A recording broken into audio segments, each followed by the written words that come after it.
I'm Miguel. And we're CoMi.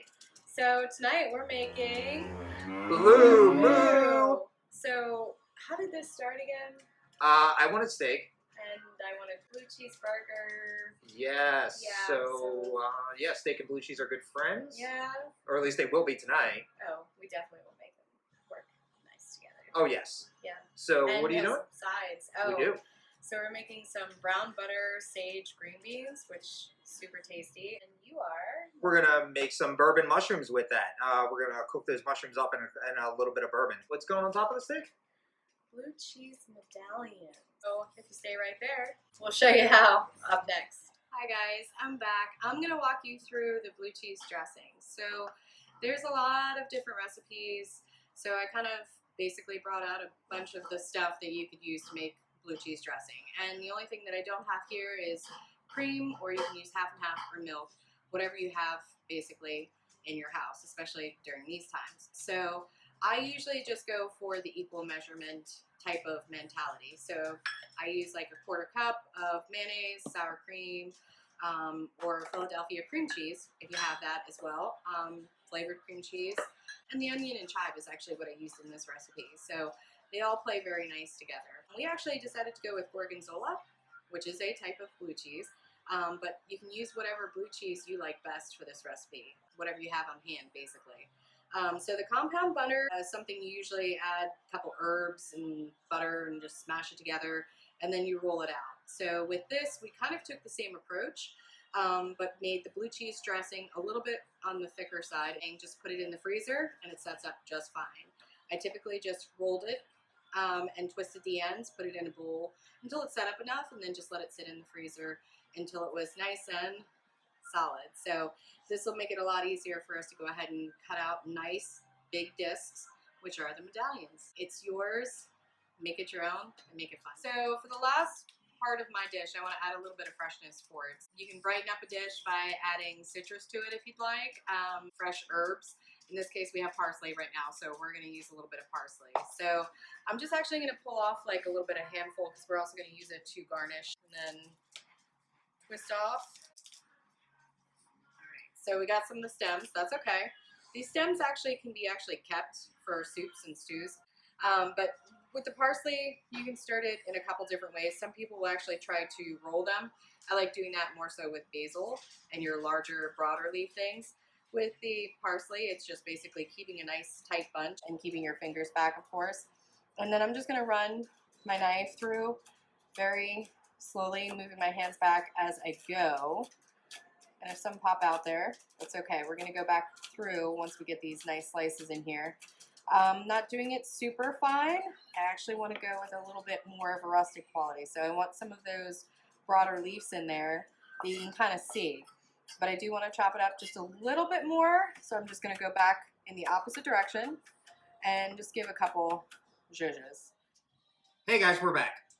And now we are going to chop the mushrooms for our bourbon mushrooms that are going to go with our steak. So we have two big portobellos here.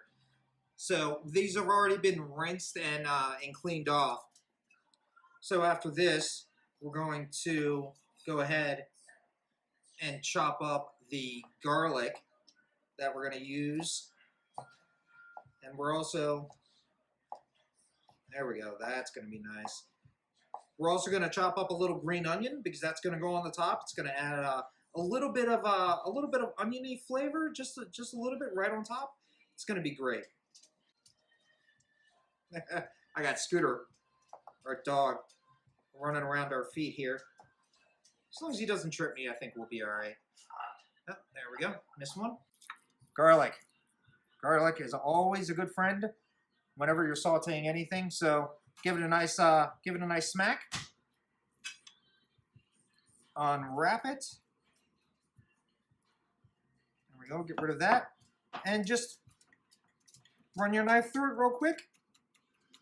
And now, whenever you're chopping anything or slicing anything, you want to make sure that you're using the claw. Because you want to make sure that your fingers are out of the way. So make sure you're holding your knife like this, not like this. Like this, you have no control. Like this, you have all the control that you need. So we're just going to give that a rough chop after we... Now we're going to cut up some... now we're going to cut up a little green onion. So we're just, like I said, the green onion's going to be right on top, and it's going to be a nice fresh flavor right on top of those really rich bourbon mushrooms. Best thing to do when you're chopping any stalk vegetables is just hold it like this. So you want to use the claw. You can use your thumb as the butt. I don't know if you can see that. You can use your thumb at the butt, and then you're just going to use a saw. Your knife is just going to be a chopper. So, and you can use your thumb to actually run and feed the green onion or any root vegetable. So green onions or carrots or anything like that. And you just feed it through your knife. And that way, you just keep a nice even motion and you can get good, even chops. So you just run it through, make sure your fingers are tucked in, and that way you don't lose anything. And it's a beautiful thing, just like that. Come on back and we'll start some cooking over here. All right, guys, thanks for coming back. So now we are going to grill up our steaks. We got our nice grill here on our stovetop, getting really nice and hot. That's what you want. So these are the steaks that we're going to use tonight. So you can see them right here. They are some nice chunky ribeye steaks. These have been pre-seasoned with a little salt, pepper, rosemary, thyme, and we actually vacuum sealed them to really get those flavors in there. What I'm going to do right now is I'm going to oil up the grill. Now, whenever you're grilling, you want to use some sort of fat that has a high smoke point. So the smoke point is the point at which the degree temperature, the point at which the butter will, or the fat, whatever it is, will burn. So we're using canola oil whenever we grill, and it has a higher smoke point than, say, olive oil or extra virgin olive oil, and definitely a higher smoke point than butter. So we're just going to spread that on there.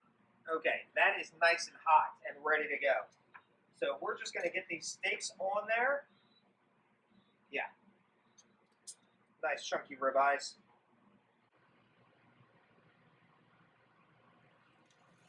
Oh yeah. That sound, that's the sound you're looking for.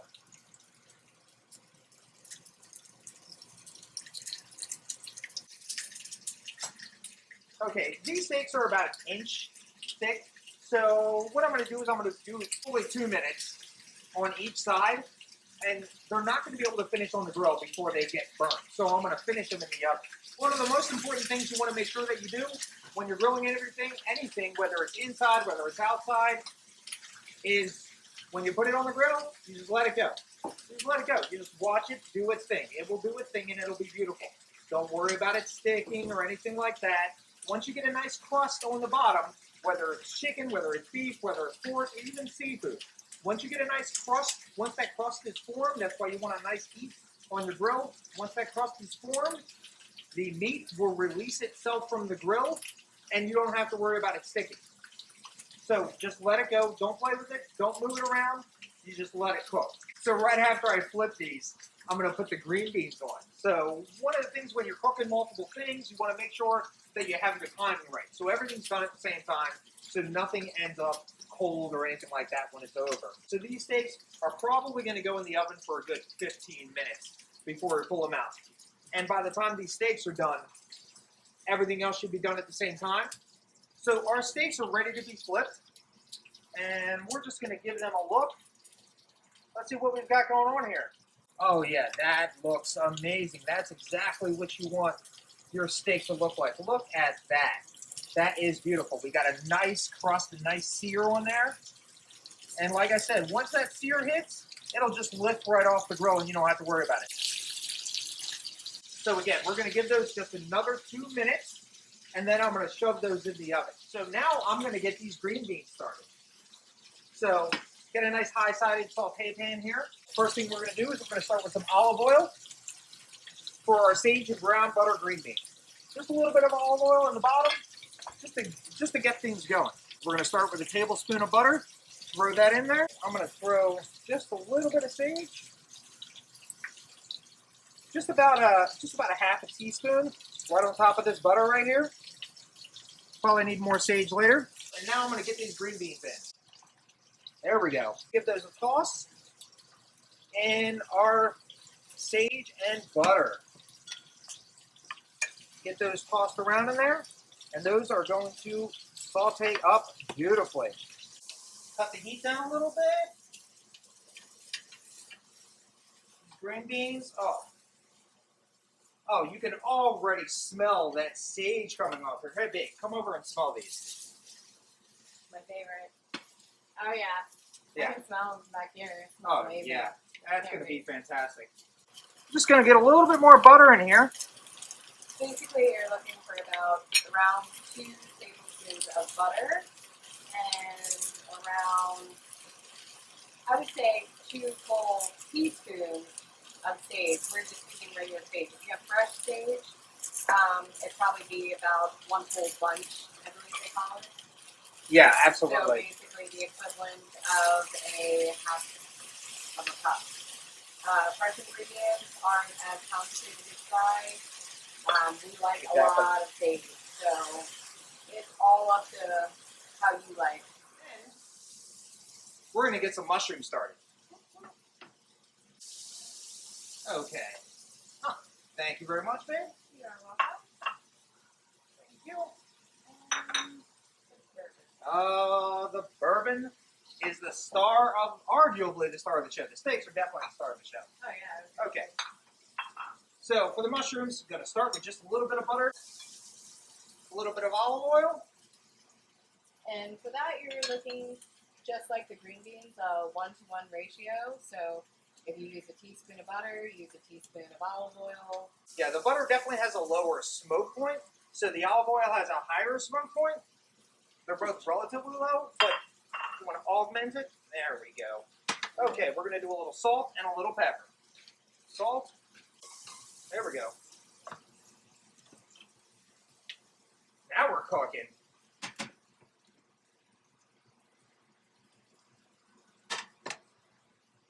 And if you're wondering why Cole doesn't do the flipping part, is because it gets dangerous in here, guys. I think by the time you're done with I find with mushrooms, it's based on the mushrooms that you're using. But you usually use the equivalent of 1 to 2 tablespoons of good olive oil and the same equivalent of like 1 or 2 tablespoons of butter. You always start off half and half at first, so we can build that sauce, the flavors, and all of that, and almost use the second half as a way to deglaze when you add the butter back in. Oh, yeah. Yeah, these mushrooms, as you can see, they're already starting to get some nice color on them. They're already starting to really, really cook down. We don't want to cook them down too much. We just want to get them nice and soft. Hey babe, do you want to taste the blue cheese? Put a little garlic in here. Yes, I do want to taste the blue cheese. A little bit of garlic. I'm going to make that a bed for our... Spoon check. Yes. How's that? Oh, that is fantastic. That's going to be amazing on top of those steaks. Oh yeah. So I put a little more olive oil in the mushrooms, and I'm going to make, and I use that as a little bit of a bed. Man, that blue cheese is so good. Bed for our garlic that we put in here. That's going to give it some nice flavor. Oh yeah. Oh yeah, you can already smell that coming up. That's going to be fantastic. Okay. These mushrooms are almost ready to go. So we're going to give it some heat, and then we're going to hit them with some bourbon. See, these green beans are looking pretty good. Almost ready. Got about, I'd say probably another 8 to 10 minutes on the steaks. I'll check them in a minute. We got the heat going here. I'm going to hit it with some bourbon. Okay, I used about 2 tablespoons of bourbon.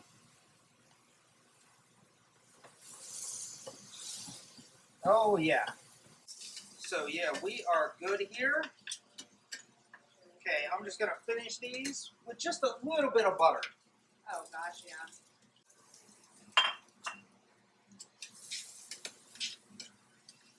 Oh yeah, these mushrooms are gonna be so good.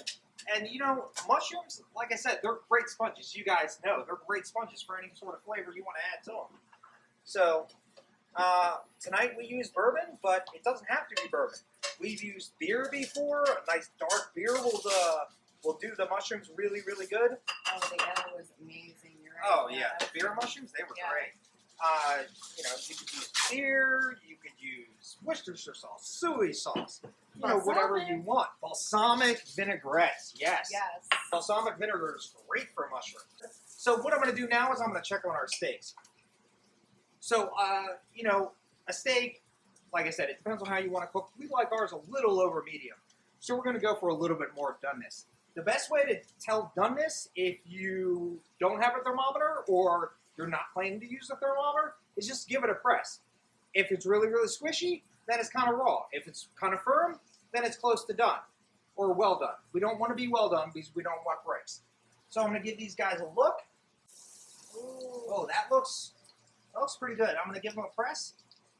Yeah, I think we are good to go here, guys. All right, guys. Thank you very much. And we'll be back in a couple of minutes with the plates. Yeah, close up. Ready? Juicy. Well, hey guys, thank you so much for joining us this evening. So I do hope that you guys try Blue Moo on your own at home and let us know what you think. You know, definitely drop us a comment, see how it went. Your ups, your downs, the whole thing. Make it you and make it fun. Absolutely. This looks delicious. Thank you. I'm kind of hungry. Yeah, hungry? See you later. Okay. See you guys. We're out.